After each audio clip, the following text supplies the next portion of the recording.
நம்முடைய சமூக தலைவர்களை பேசினோம், கட்சியில் சேருவது குறித்து பேசினோம். அண்ணன் அவர்கள் கொஞ்சம் காலதாமதமாக வந்தார். நாங்கள் 1 மணி நேரத்துக்கு மேல் போய் பேசிக் கொண்டிருந்தோம் தலைவரிடம். அதன் பிறகு நாங்கள் பேசி 1 ஹவர் கழிச்சு தான் நம்ம அரசன் வந்தாரு. வந்து எதையுமே பேசல, அப்படியே தான் உட்கார்ந்தாரு இந்த சோபாவில். ஆனா அண்ணன் நான் கேட்டேன், நான் ஒருத்தர் அழைச்சிட்டு போயிருந்தல, அவருக்கு பொறுப்பு விஷயமா பேசும்போது சொன்னாரு, அதை பத்தி அவர் காதலையே போட்டுக்கல.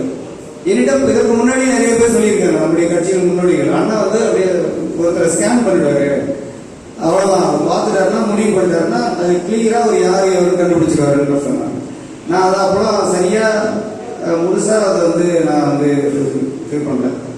இவரோட அண்ணா விஷயத்துல தலைவர் நான் ஒருத்தர் பத்தி சொல்லிட்டு இருக்கேன், அவரு சிறப்பா இருக்கு அப்படின்னு சொல்லிட்டு உடனே அந்த வாத்தியார்ல அவரும் ஷார்க்குமா அப்படின்னு.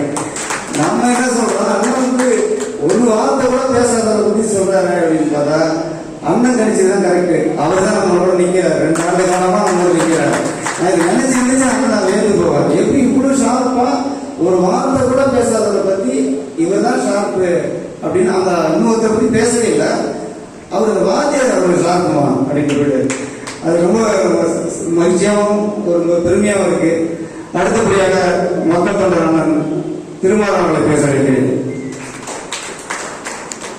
அவருக்கு நம்முடைய மாவட்ட பொதுச் செயலாளர்கள் பொன்னாடை பொருத்தி மரியாதை செலுத்துவார்.